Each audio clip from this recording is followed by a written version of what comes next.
все искали вот этого красавца. Что ты хочешь делать сегодня? Я. Что ты хочешь делать? Я хочу сказать, Привет, передай всем. Что будете делать сегодня? Поеду туда сразу же. Ты не в курсе. Байрай, а она порноактриса сегодня. Да, самая. А где будет? Можно поучаствовать у вас в съемке? Вдвоем уже встретились. Вроде бы ночь, да? Они вот так рисуют. Короче, Шоу дают мне еду, а я не хочу кушать, я лучше дам садымак. Только что покушал. Ты же в сторисах просил же, брат? Нет, брат, не надо. Ты же просил, брат? Я сейчас не голодный, брат. Ты мой друг. завтра. Я хочу им всем показать то, что я люблю этого парня. Вот, Короче. мы не с ним как бы не деремся, не хейтеры, просто это треск, ха-ха, хихи. Да. Короче, уважаем друг друга, брат, так всегда кто-то. Ладно, По 3 суммы, пойми. Бля, ладно. Ожидание по 3 сомов. Блядь. Потому что основной хейт, блядь, только атошских. Вот здесь, блядь, посмотрите, блядь, комментарии, блядь, нормальный, блядь, вот просто тупо скажем, да, Исыкульский пацан, Карахолский, блядь. Он не будет капатага, катагам, патагам, он так не будет, блядь. Он нормальный, блядь, хейт напишет. Он такой мат напишет, который, блядь, я замечу, я такой, блядь, ну что-то обидно, ебаный в рот. Зачем мать трогать? Ну, такие маты, да, блядь, там, гольские, там, я не знаю, там, таласские, либо нарынские, они так пишут маты, блядь, то, что аж тебе обидно становится. Вот ужский, блядь, ебан, хуник, муник, хуник-то, блядь, еще какие-то странные слова, ебаный в рот, как узбеки, еб твою мать. И не хочется с ними даже общаться, вот. Ака-мака, сака-мака, ляка-ляка-мака. И понимаете то, что, бля, меня хуесосят, и, бля, снизу сделай пиар, ака. Пиар қылып қойың, ака. Пиар қылып қойың, ака. Енен көту заебал, бля, ёб твою мать. И после этого уже, конечно... Так, достар, салам алейкум. Жетегүз, Ысыккөлдү, Жетегүз, Оргочор деген айылы. Мына эки эстелик, достар. Бұл эки эстеликти көрсөткөн себеби көп комментарий жазышат. Оштуктар силер сартсыңар депчи. Сарт деген сөз жок өзү. Сарт деген даже өзбектерде сарт деген сөз жок. В общем, сарт деген сөз өзбектерде жок. Сарт деп оштуктар силер сартсыңар дегендер. Мына эстеликти көрсөткөн себеби мына Сарт аке. Бул сарт деген мына бизден чыккан.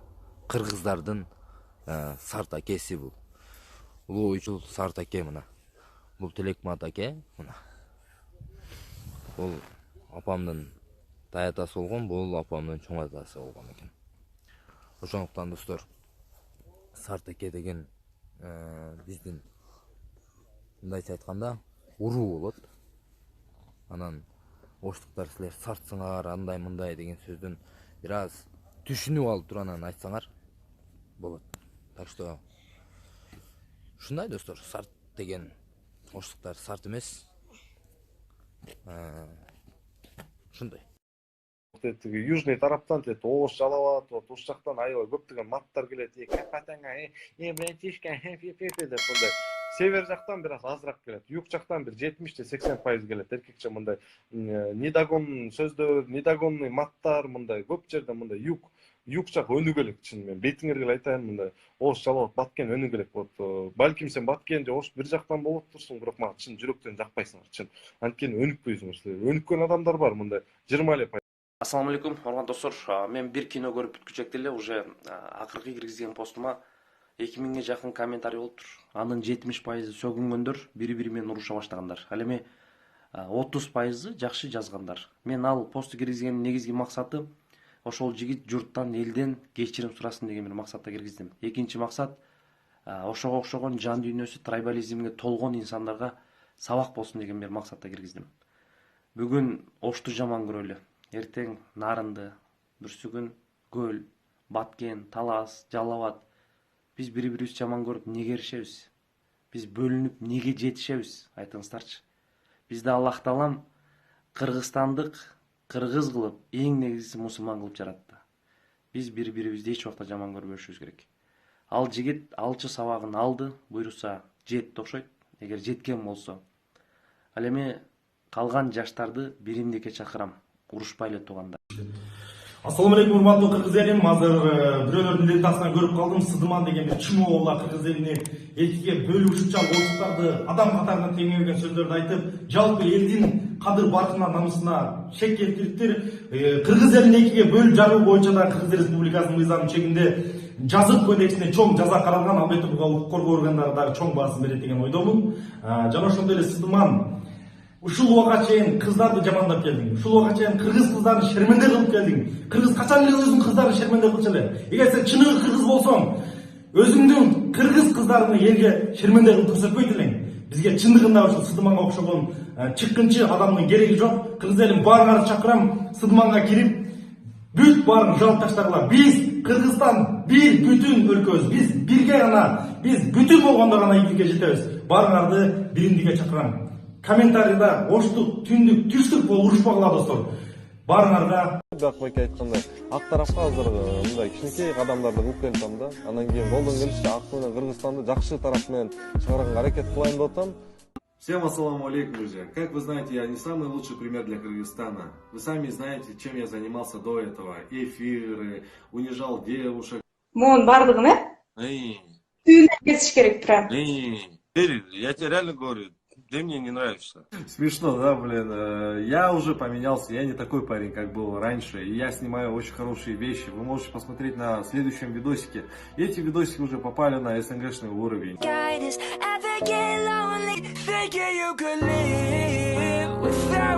Я даже дарил подарки и старался делать добро. Со старым телефоном. Ой, я похож. Это мой официальный YouTube канал, вот только что создал. Я раньше не создавал свой YouTube канал, но мне в этот момент пришлось создать, потому что уже, увы, такие у нас ситуации сейчас безвыходные. Как вы знаете, у меня очень много хейтеров, и мой последний эфир разлетелся по всему кыргызстанскому интернету. В эфире я обращался к моим только хейтерам. Я никак не хотел задеть вот ваши чувства и разделить на трайбализм типа о, юг, либо север. Блин, давай, братан, я без этого текста нормально өзім сөзіммен айтайыншы мына кыргызча эле. Чын бул жерде текст жазылып турду, бирок өзім сөзіммен айтайын деп чечтим. Кечирим сурайм. Менден ката чыгып кетти, кандай десем, сөздөн чалынган турбайт деп коет го, ошондой эле сыяктуу мен тараптан да болуп кетти. Мен сөздө эмес, мен бул жерде кандай десем, атың чыкпаса жер өрттө деген сыяктуу болуп калат. Меники ошондой болуп кетти. Мен инсан катары жаңылдым, кечирим сураймын. Анткени мен Ош жергесинде мындай толтура туугандарым бар, толтура досторум бар, тааныш, коллегаларым бар. Алар менен баарына жакшы мамиледемин. Эч кимсе менен кырылышкым келбейт. Бүт Оштун баарын билбей туруп мен аларды сынагым келбейт.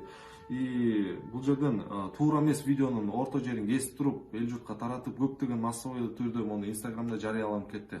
Баардыгыңарга кайрылам, вот ошондой туура эмес рекламага берилбегилечи. Ал жерде жакшылап карасаңыздар, мен алар жерде хейтерлерге эле обращение жазып аткан болчумун да. Вот билбейм мен эмне деп айтарымды дагычы. Я сейчас здесь хотел вот улыбочно вот все это красочно сделать, но что-то не получилось. Вот. Мен бул жерден түшүнүксүз болуп калды чын. Анткени мен хейтерлерге эле арнап жазган болчумун, бирок бунун баарын Ош жергеси өзүнө тутуп алды да. Анан кийин кандай десем, мен мындай кайыпты каалабайм чын. Мен оштуктарга эч кандай тиешем жок, мындай оштуктарды мындай бөлүп же эки жакка мындай деп жамандаган жерим жок. Ал жерден жакшылап байкасаңыздар, мен хейтерлериме айтып атам.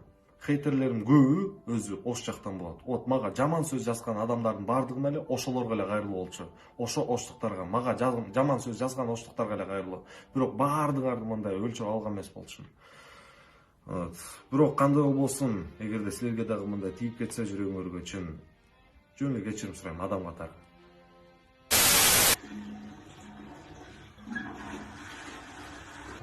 Знаете, о чем я подумал?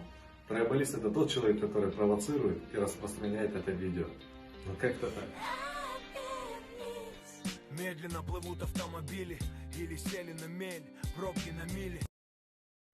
Эй, Сыдыман, калгаттың кысып нормаль эркектей болуп жүрчү макулбу? Мен сени кармасам Сидиман, яман Сидиман. Чочогун кесип коймой бола. Нормально араң турган элди бөлбөй, кысып нормально жүрүктүң го. Педик.